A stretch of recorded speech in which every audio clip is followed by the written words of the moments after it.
Good evening. Thank you for joining us for our Good Friday service of worship.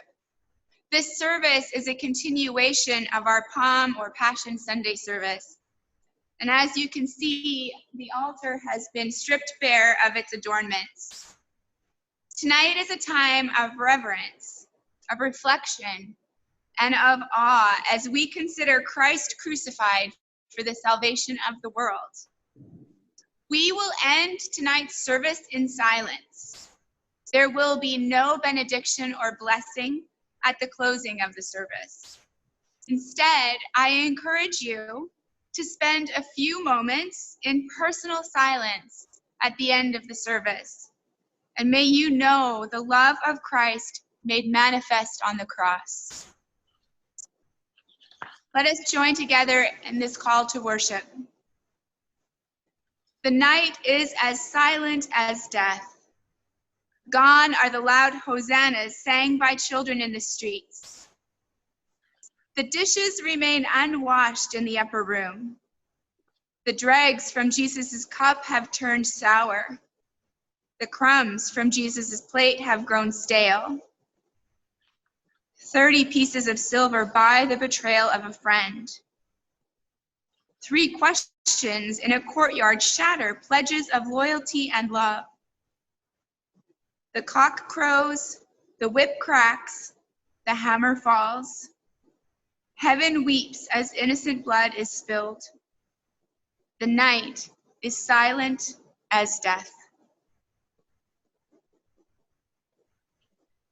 Jesus said to his disciples, "During this very night, all of you will reject me, as the scriptures say. I will strike down the shepherd, and the sheep will be scattered. But after I am raised to life, I will go to Galilee ahead of you."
Peter spoke up. "Even if all the others reject you, I never will."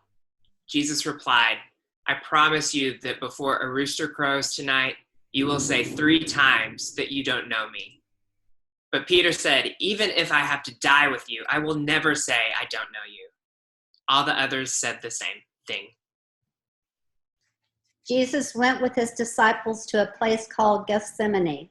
When they got there, he told them, "Sit here while I go over there and pray." Jesus took along Peter and the 2 brothers, James and John. He was very sad and troubled, and he said to them, "I'm so sad that I feel as if I am dying.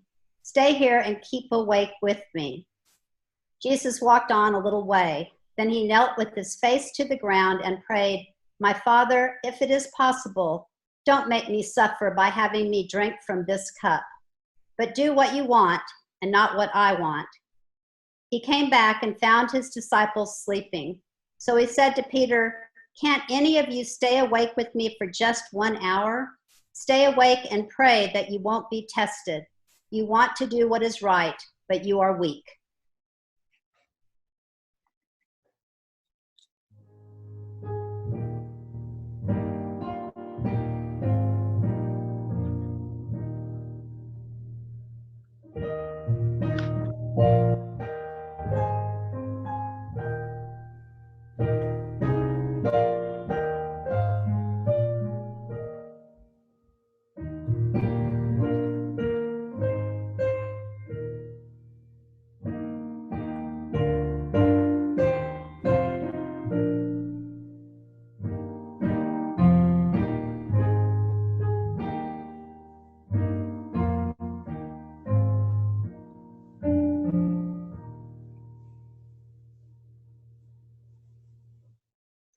Again, Jesus went to pray and said, "My Father, if there is no other way and I must suffer, I will still do what you want." Jesus came back and found them sleeping again. They simply could not keep their eyes open. He left them and prayed the same prayer once more. Finally, Jesus returned to his disciples and said, "Are you still sleeping and resting? The time has come for the Son of Man to be handed over to sinners. Get up, let's go. The one who will betray me is already here." Jesus was still speaking when Judas the betrayer came up. He was one of the 12 disciples, and a large mob armed with swords and clubs was with him. They had been sent by the chief priests and the nation's leaders. Judas had told them ahead of time, "Arrest the man I greet with a kiss." Judas walked right up to Jesus and said, "Hello, teacher." Then Judas kissed him. Jesus replied, "My friend, why are you here?" The men grabbed Jesus and arrested him. One of Jesus' followers pulled out a sword. He struck the servant of the high priest and cut off his ear. But Jesus told him, "Put your sword away. Anyone who lives by fighting will die by fighting. Don't you know that I could ask my Father, and right away he would send me more than 12 armies of angels? But then how could the words of the scriptures come true, which say that this must happen?" Jesus said to the mob, "Why do you come with swords and clubs to arrest me like a criminal? Day after day I sat and taught in the temple, and you didn't arrest me. But all this happened so that what the prophets wrote would come true." And all of Jesus' disciples left him and ran away. After Jesus had been arrested, he was led off to the house of Caiaphas, the high priest. The nation's leaders and the teachers of the law of Moses were meeting there. But Peter followed along at a distance and came to the courtyard of the high priest's palace. He went in and sat down with the guards to see what was going to happen. The chief priests and the whole council wanted to put Jesus to death, so they tried to find some people who would tell lies about him in court. But they could not find any, even though many did come and tell lies. At last, 2 men came forward and said, "This man claimed that he would tear down God's temple and build it again in 3 days." The high priest stood up and asked Jesus, "Why don't you say something in your own defense? Don't you hear the charges they are making against you?" But Jesus did not answer. So the high priest said, "With the living God looking on, you must tell the truth. Tell us, are you the Messiah, the Son of God?" "That is what you say," Jesus answered. "But I tell all of you, soon you will see the Son of Man sitting at the right side of God, all-powerful, and coming on the clouds of heaven." The high priest then tore his robe and said, "This man claims to be God. We don't need any more witnesses. You have heard what he said. What do you think?" They answered, "He is guilty and deserves to die." Then they spit in his face and hit him with their fists. Others slapped him and said, "You think you are the Messiah? So tell us who hit you."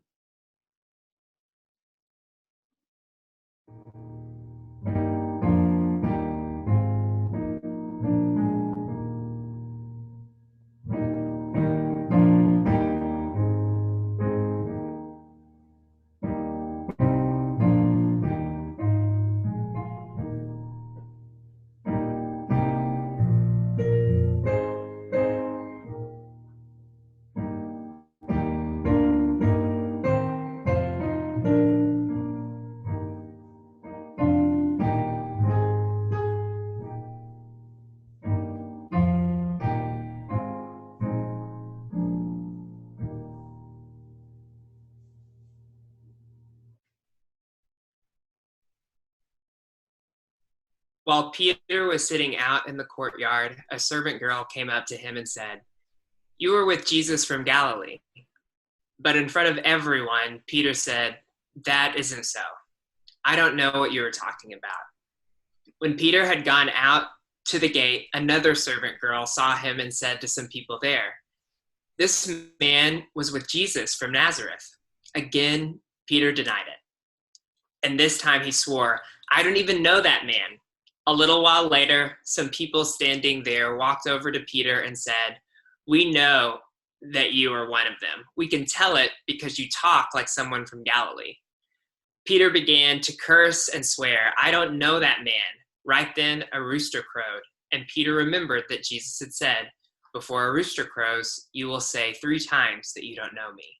Then Peter went out and cried hard. Early the next morning, all the chief priests and the nation's leaders met and decided that Jesus should be put to death. They tied him up and led him away to Pilate, the governor. Judas had betrayed Jesus, but when he learned that Jesus had been sentenced to death, he was sorry for what he had done. He returned the 30 silver coins to the chief priests and leaders and said, "I have sinned by betraying a man who has never done anything wrong." "So what? That's your problem," they replied. Judas threw the money into the temple and then went out and hanged himself. The chief priest picked up the money and said, "This money was paid to have a man killed. We can't put it in the temple treasury." Then they had a meeting and decided to buy a field that belonged to someone who made clay pots. They wanted to use it as a graveyard for foreigners. That's why people still call that place Field of Blood. So the words of the prophet Jeremiah came true. They took the 30 silver coins, the price of a person among the people of Israel. They paid it for a potter's field, as the Lord has commanded me.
Jesus was brought before Pilate, the governor, who asked him, "Are you the king of the Jews?"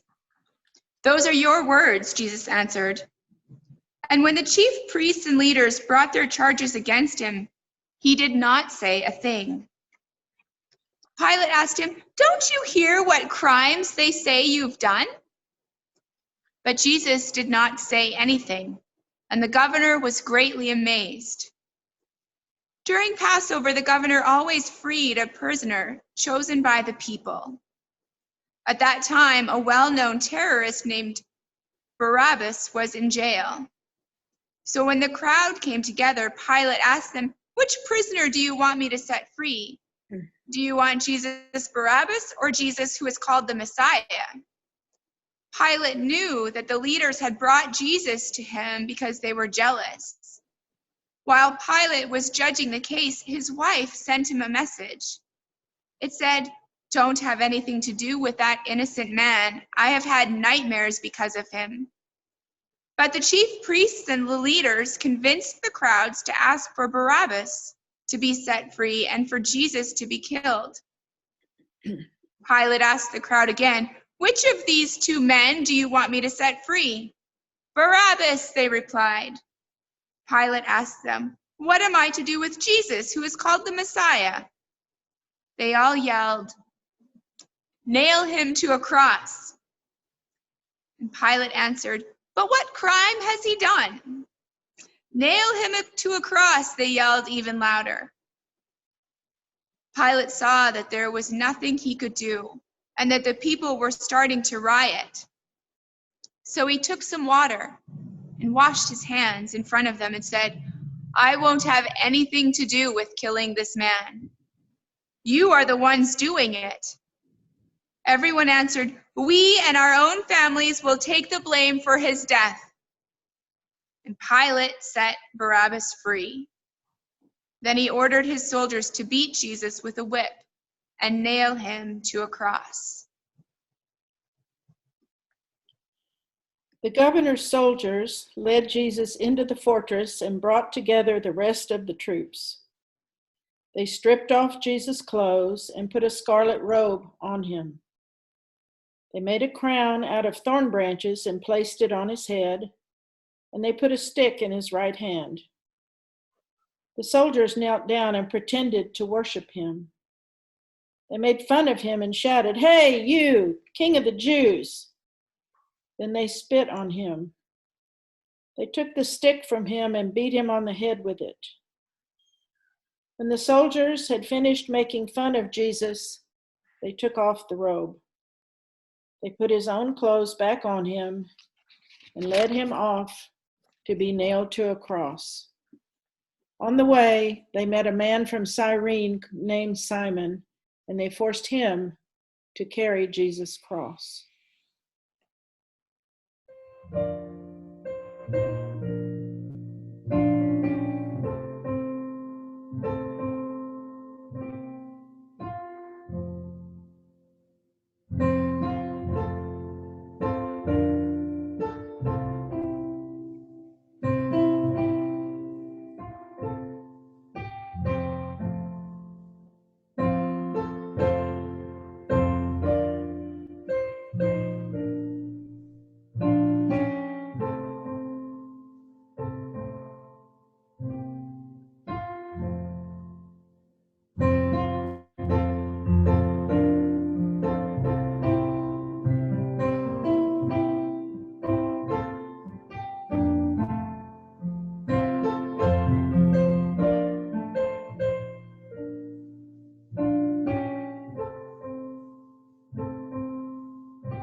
They came to a place named Golgotha, which means place of a skull. There they gave Jesus some wine mixed with a drug to ease the pain. But when Jesus tasted what it was, he refused to drink it. The soldiers nailed Jesus to a cross and gambled to see who would get his clothes. Then they sat down to guard him. Above his head, they put a sign that told why he was nailed there. It read, "This is Jesus, the King of the Jews." The soldiers also put criminals on crosses, one to the right of Jesus and the other to his left. People who passed by said terrible things about Jesus. They shook their heads and shouted, "So you're the one who claimed you could tear down the temple and build it up again in 3 days. If you are God's son, save yourself and come down from the cross."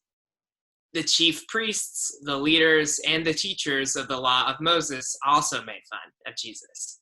They said, "He saved others, but he can't save himself. If he is the King of Israel, he should come down from the cross. Then we will believe him. He trusted God, so let God save him if he wants to. He even said he was God's son." The two criminals also said cruel things to Jesus.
At noon, the sky turned dark and stayed that way until 3 o'clock.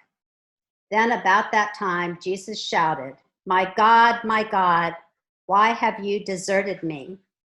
Some of the people standing there heard Jesus and said, "He's calling for Elijah." One of them at once ran and grabbed a sponge. He soaked it in wine, then put it on a stick and held it up to Jesus. Others said, "Wait, let's see if Elijah will come and save him." Once again, Jesus shouted, and then he died. At once, the curtain in the temple was torn in two from top to bottom. The earth shook, and rocks split apart. Graves opened, and many of God's people were raised to life. Then, after Jesus had risen to life, they came out of their graves and went into the holy city, where they were seen by many people. The officer and the soldiers guarding Jesus felt the earthquake and saw everything else that happened. They were frightened and said, "This man really was God's son."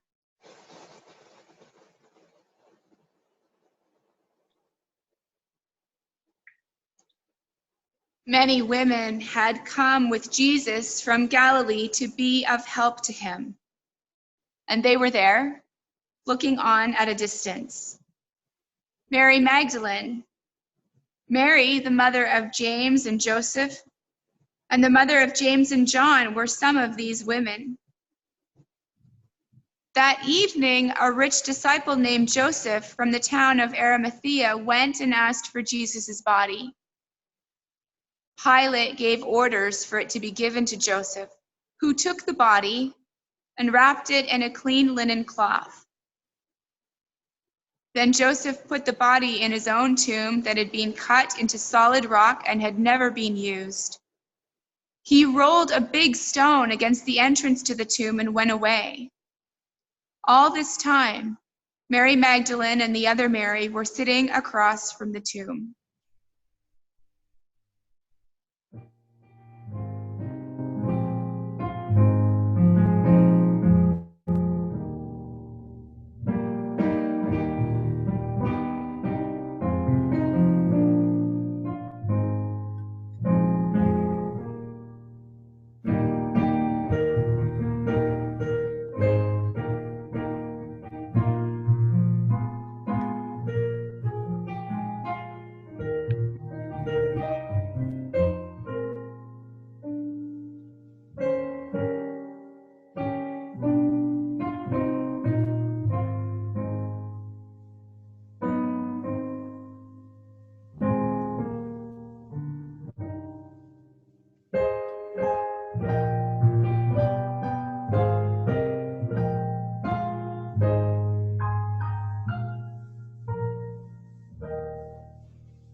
On the next day, which was a Sabbath, the chief priests and the Pharisees went together to Pilate.